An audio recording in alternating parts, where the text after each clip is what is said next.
우리는 오늘 하나님 앞에 기도하기 위하여 이 자리에 모였습니다. 금요일마다 우리는 성경에 나와 있는 기도에 관한 주제를 가지고 계속 살펴보고 있습니다. 기도라는 것도 배워야 된다라는 것을 우리가 생각할 때 성경에서 기도하는 자들 또한 하나님의 말씀 가운데 주시는 이 기도가 무엇이고 이 기도의 응답이 얼마나 중요한지를 우리는 깨달아 알 필요가 있습니다.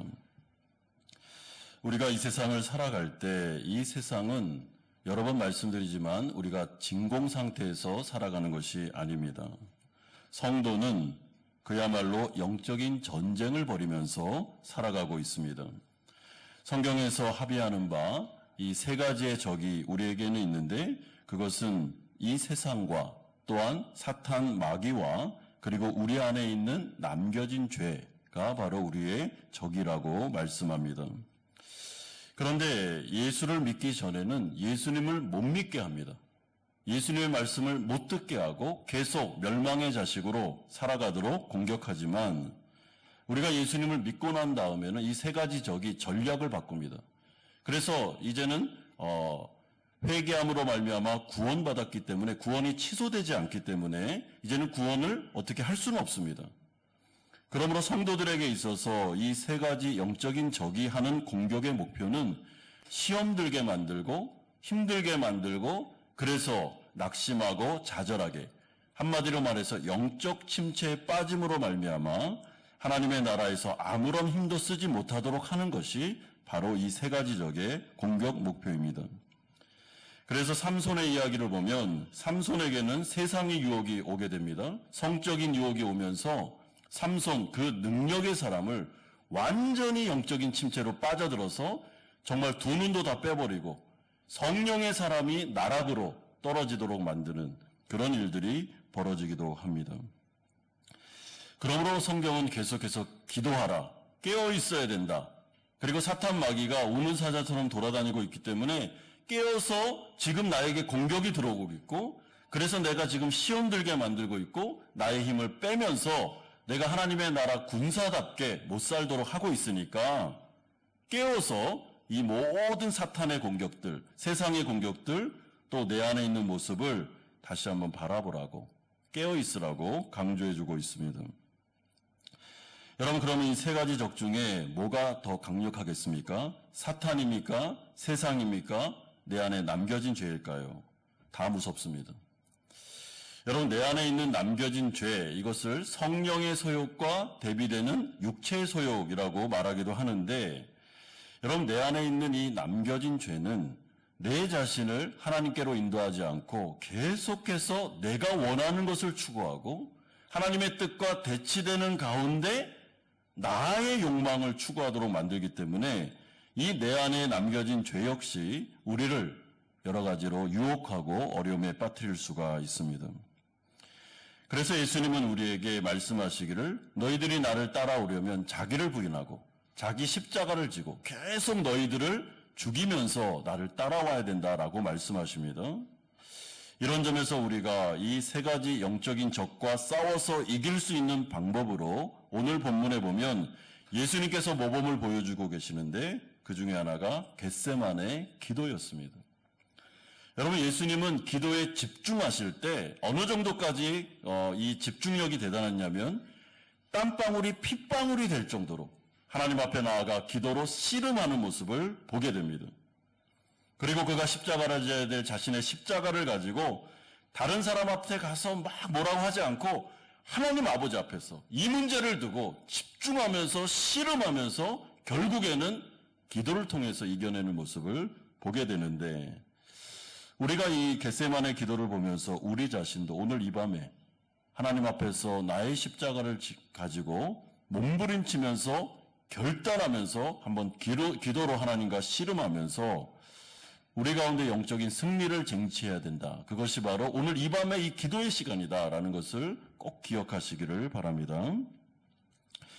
우리가 오늘 첫 번째로 살펴볼 주제는 예수님이 고민하는 모습이 36절에서 38절, 45절에서 46절까지 나오고 있습니다.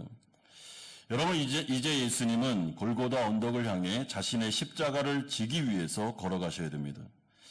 그런데 예수님도 이 십자가를 향해 가시는 이 길이 결코 만만한 길이 아니었습니다. 그에게는 고민과 번민과 슬픔의 시간을 지금 보내고 계십니다. 예수님을 향한 하나님 아버지의 뜻은 분명했습니다. 네가 내 백성들의 죄를 위해서 대속의 죽음을 죽어야 되겠다. 너는 십자가를 지어야 된다라는 것이 분명한 하나님 아버지의 뜻이었습니다. 그래야 하나님 나라 백성들이 죄로부터 구원받을 수 있기 때문에 이것을 원하고 계셨고, 예수님은 그 아버지의 뜻에 순종하기 위하여 철저히 혼자 그 누구의 도움도 받지 않고 이제 십자가를 지려고 걸어가시려고 마음을 굳힌 상태에 계셨습니다. 그리고 나와 겟세마네 기도를 드리는데 그때 예수님의 심정이 37절에서 38절에 나옵니다. 베드로와 세베대의 두 아들을 데리고 가실새 고민하고 슬퍼하사 이에 말씀하시되 내 마음이 매우 고민하여 죽게 되었으니 라고 말씀합니다.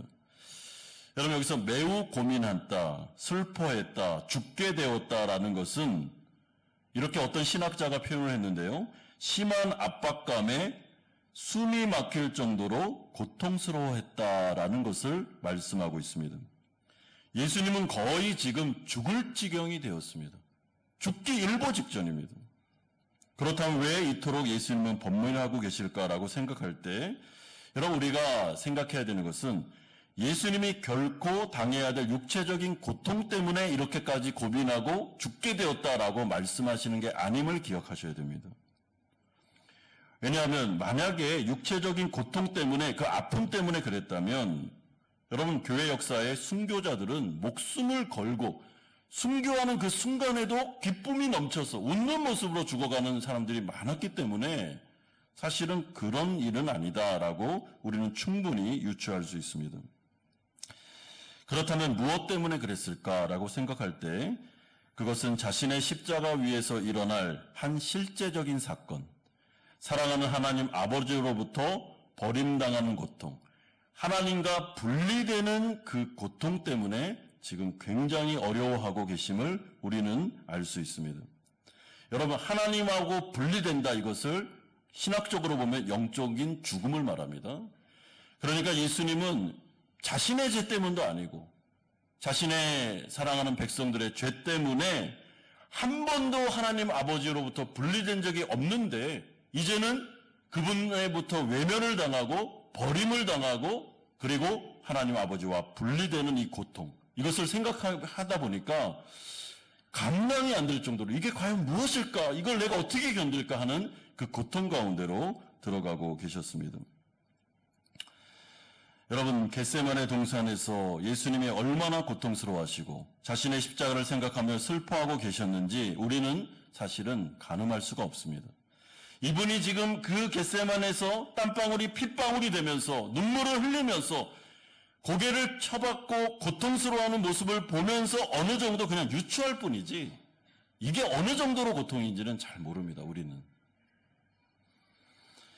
여러분, 예수님의 십자가는 죄로 인해 죽어가는 영혼들을 위해 하나님 아버지의 뜻에 따라서 예수님이 직접 자발적으로 감당하셔야 하는 사랑의 표현, 사랑의 대가였습니다. 그리고 그 사랑의 대가가 어마어마한 그런 고통으로 다가오는 것을 볼 때 여러분, 이것이 이 사랑의 대가가 얼마나 대단했는가라는 것을 우리는 알 수 있습니다.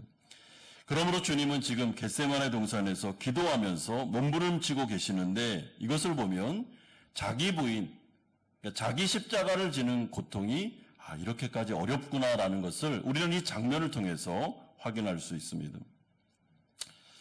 그런데 이러한 예수님의 겟세마네 동산의 고뇌 과정을 보시면서 예수님이 이렇게 어려워하셨구나라고 생각하시면 안 되고 이것은 하나의 모범을 우리에게 보여주는 것입니다. 왜냐하면 여러분, 예수님은 제자들을 향해서 분명히 마태복음 16장 24절에 이렇게 말씀하셨습니다. 누구든지 나를 따라오려거든 자기를 부인하고 자기 십자가를 지고 나를 따라오라 라고 말씀하셨습니다. 그러므로 예수님의 십자가는 우리가 예수님의 제자가 되기 위하여 예수님이 자신의 십자가를 지셨듯이 우리도 우리가 져야 될 십자가, 우리가 부인해야 될 자아가 있다는 것을 오늘 모범적으로 우리에게 보여줍니다. 물론 예수님이 지신 십자가는 우리가 지는 십자가는 아닙니다. 그거는 예수님만 지실 수 있는 십자가입니다. 그런데 분명히 예수님이 하시는 말씀이 너희들도 진정한 예수님의 제자가 되려면 너희들이 져야 될 십자가를 지고 와야 된다. 자기 부인이 필요하다라는 것을 말씀하시므로 이것의 연관성이 있음을 우리에게 알려주고 있습니다. 따라서 예수님의 제자가 된다는 것은 자기 부인, 자기 십자가, 자기 죽음이 필수적임을 우리는 이해할 필요가 있습니다. 그래야 예수님을 닮아 그분께서 걸어가신 사랑의 길을 우리도 걸어갈 수 있기 때문입니다. 자, 그렇다면 우리가 예수님의 제자가 되기 위해 자기를 부인하고 자기 십자가를 지고 우리가 죽어야 되는 그것은 무엇일까? 나의 십자가는 무엇일까라고 생각할 때 그것은 우리가 구원받아 성령을 통해 새롭게 거듭난 긍정적인 자아까지 죽여야 된다라는 말은 아닙니다. 여러분, 그것을 우리가 죽일 게 아닙니다. 하나님이 우리에게 주신 그 거룩한 자아, 아주 아름다운 자아는 죽이는 게 아니라 더 강화시켜야 됩니다. 그러므로 여기서 말씀하는 이 자아, 이 자기라는 말은 우리 안에 여전히 남아있는 육체적인 소욕, 성령의 소욕과 대치되고 있는 거짓된 자아를 말합니다. 그거를 죽이라는 것입니다. 내 안에 예수를 믿는 순간 성령이 들어오십니다. 성령이 들어오셔서 내가 예수님을 닮아가도록 계속 하시는데 이 성령이 계속해서 하라고 하는 것을 하기 싫어하는 것, 못하게 하는 것, 아니면 막 싸우고 있는 그 육체의 소욕, 이 부분을 죽일 때 성령 충만함과 성령의 소욕이 막 나타나면서 예수님의 제자가 될 수 있다라고 말씀합니다. 여러분, 예를 들어보면 이렇습니다. 하나님 사랑, 이웃 사랑을 위해 성령께서 나에게 변화되기를 요구하는 성품이 있을 수 있습니다. 그 성품을 바꾸면 좋겠다. 그 성품 때문에 지금 하나님 사랑도 안 되고 이웃 사랑도 안 된다라고 하면서 계속 주님이 말씀과 성령을 통해서 나에게 요구하시고 지적하시는 그거 죽이면 좋겠다라는 것이 있을 수 있고, 성도로서 하지 말아야 될 죄의 습관들, 성도로서 하면 안 되는 일인데 성령께서 이거 하지 마라, 이건 죄야, 이거는 하나님이 원하시는 게 아니란다 라고 말씀하심에도 불구하고 내 안에 남겨진 죄의 욕망이 계속해서 죄를 범하고 죄로 나아가는 습관들, 그 부분이 될 수도 있습니다. 또한 내 안에 여전히 남아있는 탐욕의 문제나 이 세상에서 성공하고 이 세상을 따라가고 싶은 그 욕망들, 이 모든 것들이 사실은 성령께서 내 안에서 네가 져야 될 십자가다, 그거는 바꿔야 된다라고 말씀하시는 것이 될 수 있습니다. 여러분, 그러므로 성령께서 우리에게 하라고 권장하는 것, 그러나 우리의 마음속에서는 하고 싶지 않은 것, 변화되고 싶지 않은 것들이 성경에는 상당히 많이 기록되어 있습니다. 다른 형제를 위해서 향해 욕하지 마라, 분노하지 마라, 원수를 미워하면 안 돼, 원수를 사랑해야 된다, 방탕과 술 취함과 향락에 빠지지 말고 경건과 거룩을 지키라, 다른 사람의 것을 탐내지 마라, 항상 기도하라, 범사에 감사해야 돼 라는 성령의 요구들, 성령의 소욕들이 있습니다. 그런데 우리 안에서 이것과 대치되고 있고 이걸 안 하고 싶고 끈질기게 이 부분에 대해서 불순종하고 싶은 나의 그 마음들, 내 자신의 성향들, 이 부분에 대하여 오늘 본문의 자기 부인과 자기 십자가를 우리가 적용할 수 있습니다. 여러분, 그런데 이 싸움은 만만한 싸움이 결코 아닙니다. 우리가 여태까지 살다 보면 내 안에서 내가 예수님을 딱 믿고 난 다음에 분명히 성령이 그 안에 계시는 사람은 하나님의 뜻을 압니다. 모를 수가 없습니다. 성경에도 기록되어 있고 설교 말씀도 듣고, 그리고 내 안에서 성령이 그 음성을 주실 때가 많이 있습니다. 이건 아니지, 바꿔야지, 그거는 하나님 사랑, 이웃 사랑을 할 수 없는 거야. 그러니까 너의 성품을 바꾸고 너의 습관을 바꾸고 그리고 네 자신이 변화되면 좋겠다라는 말씀을 계속 주십니다. 그런데 우리의 경험상, 여러분, 여태까지 살아온 나의 나이만큼 내가 형성이 돼 있지 않습니까? 그렇기 때문에 내 안에 그런 하나님의 음성이 말씀이 들림에도 불구하고 내 안에서 이것을 반격하고 그렇게 살고 싶지 않으며 대적하는 내 안에 육체의 소욕이 있음을 우리는 깨닫게 됩니다. 여러분, 이 전쟁을 깨달은 사람은 구원받은 사람이 맞습니다. 이 전쟁이 너무나도 치열하고 내가 정말 만약에 내가 이것을 꺾는다, 내가 이것을 부인한다, 그러면 내가 죽는 것 같은 그런 어려움을 겪는 사람은 거듭난 사람 맞습니다. 왜냐하면 육체의 소욕하고 성령의 소욕이 그 안에 부대낌이 있기 때문에 그렇습니다. 그런데 이런 감이 하나도 없고 이런 영적인 싸움도 전혀 없고 내면에서 죄를 짓거나 아니면 뭐 다른 사람에게 대해 어떻게 해도 뭐 양심의 가책도 전혀 없다. 거듭나지 않은 사람입니다. 그 사람은 내적인 싸움이 없는 사람이기 때문에 그 사람이 해야 될 일은 거듭남을 먼저 해야 됩니다. 그러므로 우리가 이 말씀을 적용할 때 예수님의 십자가는 우리가 지는 십자가는 아닙니다. 굉장히 종류가 다른 것입니다. 그럼에도 불구하고 그 십자가를 지시기 위하여 겟세마네에서 슬퍼하시고 고민하시고 내가 죽게 됐다라고 말씀하시는 그 상태를 바라보면서 그리고 너희들도 너희 십자가를 져야 돼 라고 하시는 이 말씀을 적용해 볼 때 내가 내 자신을 부인한다는 게 엄청난 고민과 슬픔과 거의 죽는 경험을 해야 되는구나 라는 것을 우리는 충분히 유추하고 깨달을 수 있습니다. 그러므로 성도는 매일 죽습니다. 하나님의 말씀을 듣는 이 시간은 내 자신을 또 죽이는 시간입니다. 하나님 앞에 나와 기도하는 시간은 또 내 자신에 있는 육체의 소욕을 죽이는 시간입니다. 변화되는 시간이죠. 새롭게 되는 시간이 바로 겟세마네 기도의 시간입니다. 그러므로 성도는 매일 죽고 매일 다시 삽니다. 매일 변화됩니다. 그 사람은 살아있는 하나님의 나라 백성이 맞습니다. 여러분, 제 자신도 이렇게 돌아보면 신앙생활할 때 정말 힘든 게 뭘까라고 볼 때 여러분, 사탄의 공격도 어렵습니다. 그리고 이 세상의 유혹 정말 어렵습니다. 굉장히 힘든 싸움입니다. 그런데 정작 진짜 어려운 싸움은 내 자신과의 싸움입니다. 하나님께서 나에게 변화를 요구하실 때, 네가 틀렸다고 말할 때, 그거를 받아들이는 겸손도 어렵지만 그것을 받아들인 다음에 내가 여태까지 살아왔던 습관을 바꾸고 살아왔던 성품을 바꾸고 예수님을 닮아간다는 것, 그럼 경험해 보셔서 다 아시지 않습니까? 그게 죽는 것입니다. 나를 죽여야 됩니다. 내 자존심을 꺾고 내가 원하는 것을 포기하고 다른 사람에게 가서 사과하고 내가 죽는 것이죠.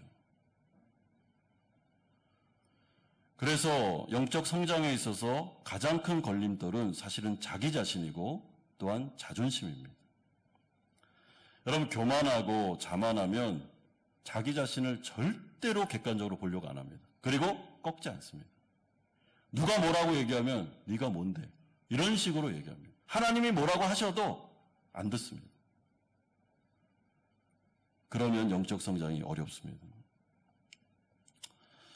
여러분, 다윗과 사울의 차이를 잘 보시면 사실은 다윗과 사울은 다른 게 별로 없습니다. 다 연약하고 다 부족한 인간이었습니다.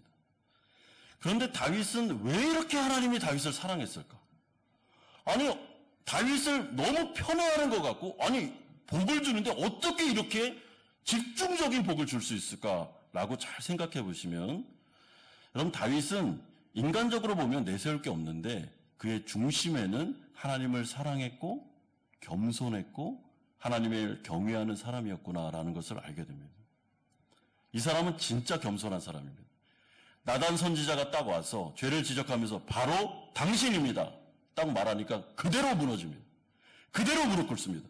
그리고 회개로 들어가는데 그 침상이 완전히 눈물바다가 될 정도로 하나님의 말씀 앞에 그런 겸손할 줄 아는 사람, 자신을 변화시킬 수 있는 사람, 회개할 수 있는 사람, 그 사람이 다윗이었고 하나님은 그 다윗을 사랑하셨습니다.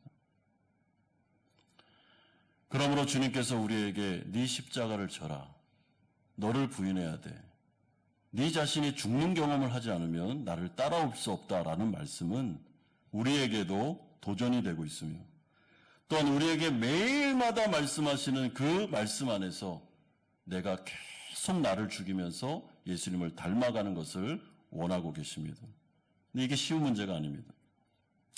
그러므로 두 번째로 예수님은 깨어서 기도하는 모습을 보이시는데 39절, 42절, 44절에 나타납니다. 여러분, 예수님은 어떻게 하셨습니까? 주님의 선택은 적극적인 기도였습니다. 그는 결코 가만히 계시지 않았습니다. 그렇지 않으면 자신의 마음도 흔들릴 가능성이 있었기 때문에 이 십자가의 길을 가야 되기 때문에, 사랑의 길을 걸어가야 할 수밖에 없기 때문에 그는 기도하는 자리로 나아가십니다. 39절에 보면 조금 나아가사 얼굴을 땅에 대시고 엎드려 기도하여 이르시되, 여러분, 얼굴을 땅에 대셨다라는 것은 아주 간절한 기도의 자세입니다. 왜냐하면 유대인들은 기도할 때 이런 식으로 기도하지 않습니다. 유대인들은 서서 기도합니다. 서서, 일반적인 기도 방법은 서서 두 손을 들고 기도하는 것이 일반적인 방법입니다. 그런데 무릎을 꿇고 얼굴을 땅에 묻고 기도했다는 것은 굉장히 간절한, 사생결단하는 기도. 이 부분에 있어서는 내가 정말 이거는 물러설 수 없다, 이거는 해결을 받아야 된다라는 간절함이 묻어있는 기도였습니다. 그리고 예수님은 무려 3번씩이나 기도하시는데 그 이유가 왜 반복해서 기도하시냐면 깨어있기 위해서 그는 기도하셨다라고 말씀하고 있습니다. 잠을 자면 안 되기 때문에, 십자가의 길을 걸어가야 되는데 내가 지금 깨어서 이 길을 걸어가야 되기 때문에 자꾸만 잠이 올 수도 있기 때문에 그는 기도하고 계셨습니다. 여러분, 여기서 깨어있다라는 말이 중요한 말로, 단어로 우리에게 다가옵니다. 이 뜻이 무엇일까라고 생각할 때 39절, 42절, 44절에 3번씩이나 반복하는 게 있습니다. 39절 보시면 내 아버지여 만일 할만하시거든 이 잔을 내게서 지나가게 하옵소서. 그러나 나의 원대로 마옵시고 아버지의 원대로 하옵소서. 42절에 내 아버지여 만일 내가 마시지 않고는 이 잔이 내게서 지나갈 수 없거든 아버지의 원대로 되기를 원하나이다. 44절에 세 번째 같은 말씀으로 기도하셨다라고 말합니다. 그러므로 깨어있다라는 말은 내가 원하는 대로 되는 것이 아니라 하나님 아버지의 원대로 내가 순종하기를 원합니다라는 것이 깨어있는 상태입니다. 여러분, 그러므로 영적으로 깨어있다는 것은 하나님의 뜻에 따라 내가 그 뜻에 순종하면서 걸어가고 있는 상태, 이거를 영적으로 깨어있다라고 말하는데, 그렇다면 영적으로 깨어있지 않는 것은 무엇입니까? 하나님이 원하시는 뜻이 분명히 있음에도 불구하고 그 말씀에 순종하고 싶지 않아서 그 말씀대로 따라가지 않고 있는 내 현재 상태를 영적으로 깨어있지 않는 상태로 보시면 됩니다. 따라서 예수님의 기도의 초점은 하나님의 뜻에 자신의 뜻을 적극적으로 맞추는 데 있었습니다. 그리고 기도하고 계셨습니다. 몸부림치고 계셨습니다. 그러면서 제자들을 향해 41절처럼 시험에 들지 않게 깨어 기도하라고 명령하십니다. 정신을 바짝 차리고 기도하지 않으면 시험에 들 수밖에 없다라고 말씀합니다. 여러분, 시험에 들다라는 것은 하나님의 뜻대로 걸어가지 못하는 것을 말하고 영적으로 잠을 자는 것입니다. 그러니까 사탄과 세상과 이 남겨진 죄, 이 영향력 하에서 자꾸만 잠이 오고 하나님의 말씀이 흐려지고 영적으로 무뎌지고 그래서 신앙이 자꾸만 어려워지고 영적 침체로 가는 것, 이것이 바로 시험에 드는 것입니다. 그러므로 항상 우리가 정신을 바짝 차리고 기도해야 되는 이유, 또한 성도들이 함께 중보해야 되는 이유는 서로가 서로를 붙잡아주면서 영적으로 깨우는 것입니다. 왜 지금 자고 있습니까? 영적으로. 지금 왜 시험에 들어 있습니까? 왜 하나님의 말씀에 순종하지 않고 자꾸만 여러 가지 어려움 가운데 지금 잠을 자고 있습니까? 깨어야 할 때인데 지금 잘 때입니까? 라고 하면서 우리가 서로 깨워야 되는 것입니다. 여러분, 사탄과 세상과 죄의 유혹과 공격에 노출됨으로 말미암아 자꾸만 마음속에 시험이 들고 안 좋은 생각이 들고 다른 사람에 대해서 미워하고 험담하는 마음이 있을 뿐만 아니라 관계성이 어려워지고 교회에 대해서 자꾸만 마음이 냉랭해지고 신앙이 자꾸만 뭔가 모르게 어려워지는, 자꾸 힘이 빠지는 이 모든 것들이 시험에 들고 있구나라고 우리가 생각할 수 있습니다.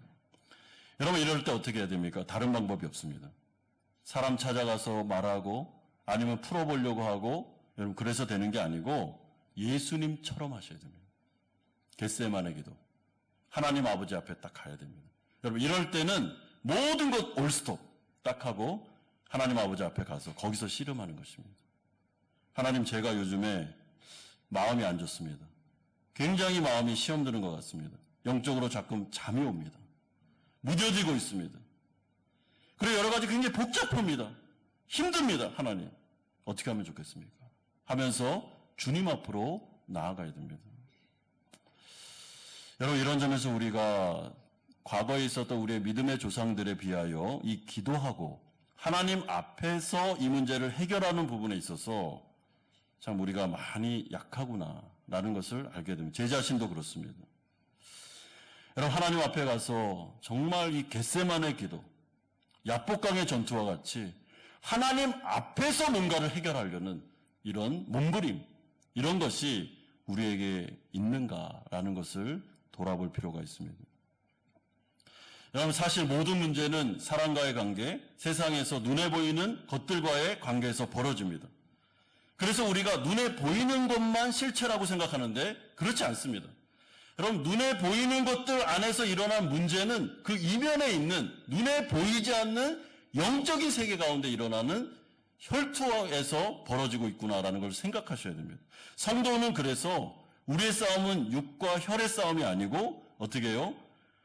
눈에 보이지 않는 영적인 존재와의 싸움이다라고 말씀하실 때, 그렇기 때문에 우리가 하나님 앞에 나아가 기도하고 이 문제를 정말 씨름하듯이 기도해서 해결받고 하나님으로부터 다시 성령 충만을 얻을 때 이 일들을 감당할 수 있습니다.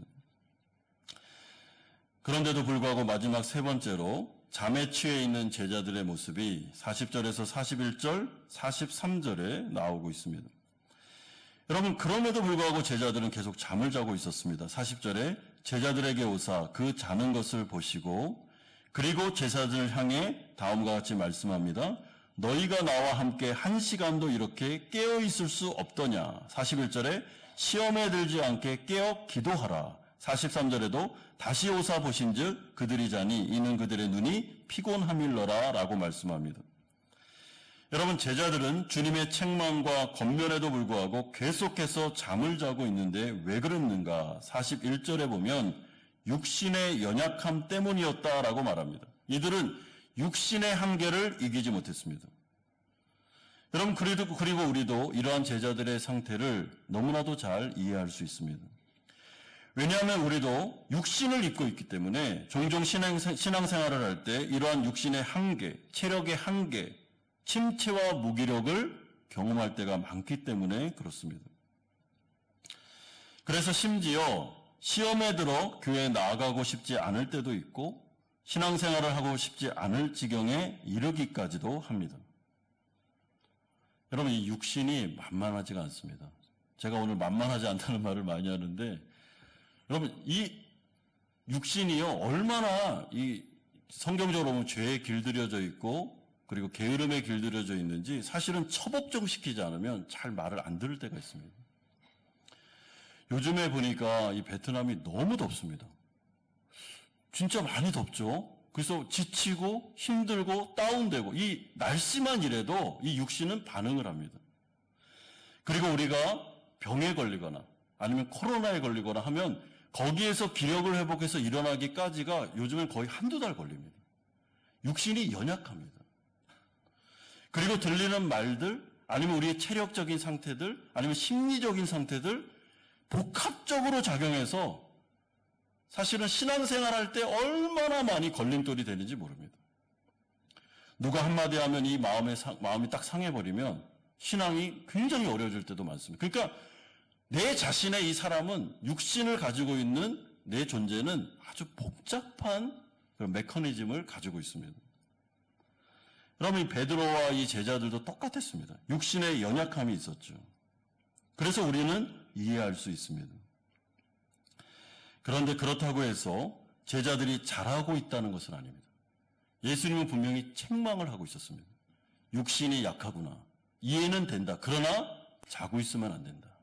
지금이 어느 때인데, 지금이 기도해야 될 때인데, 사탄 마귀가 이제 완전하게 역사할 때인데, 너희들이 지금 기도하면서 깨어 있어야 될 때인데 지금 잠을 자면 어떠냐 하면서 책망하시는 거지, 그렇게 해도 된다는 말은 아닙니다. 여러분, 예수님이 겟세마네 기도를 드리신 다음에 이제 예수님은 사탄 마귀의 그런 이끌림에 따라 사실은 십자가의 길을 걸어가십니다. 이제부터는 악한 영이 완전히 압도하는 그런 시간입니다. 그래서 예수님은 계속해서 깨어서 기도하라고, 지금 이 시기가 굉장히 위험한 시기니까 너희들 잠을 자면 안 된다고 말했는데, 그럼에도 불구하고 제자들은 잠을 자고 있었습니다. 여러분, 우리도 잠을 잘 수가 있습니다. 육신의 연약함, 여러 가지 어려움 때문에 그럴 수 있습니다. 그런데 그럴 때 다시 정신을 차려야 됩니다. 어떻게 해야 됩니까? 하나님의 도우심을 구해야죠. 하나님의 은혜를 구해야 됩니다. 내 마음이 알 수 없는 상황 속에 침체로 나락으로 빠져들어갈 때, 계속해서 안 좋은 생각이 들 때, 내 정신을 막 공격할 때, 마음을 공격할 때 정신을 차려야 됩니다. 깨어 있어야 됩니다. 여러분, 저도 이 하루를 살다 보면은 얼마나 많은 공격이 있는지 모릅니다. 정말 24시간 계속해서 마음을 힘들게 하고 낙심시키고 이 생각 나게 저 생각 나게 하고, 특별히 좀 예민한 사람들은 훨씬 더 심합니다. 이런 것들이. 내가 내 자신을 알고 그럴 때마다 무시로 기도하고 무시로 공격하고 하나님의 은혜를 구하지 않으면 하루에도 몇 번씩 넘어질 수밖에 없는 것이 우리의 현실입니다. 그럴 때 어떻게 하라고 말씀하십니까? 깨어나라. 다시 우리의 연약한 육신이 있지만은 설득해라. 처복종시켜라. 이 몸과 마음의 상태에 대해서 계속 말하면서 일어나라고, 침체되지 말라고, 다시 기도의 자리로 가야 된다고, 말씀을 들어야 된다고 성령을 의지해서 계속 설득하면서 깨어나라고 말하라라고 말씀해주고 있습니다. 여러분, 사사기에 보면 드보라는 여선지자가 나옵니다. 근데 이 드보라가 큰 전쟁 가운데 사실은 맞닥뜨렸을 때 여러 가지 어려움을 심리적으로 겪게 됩니다.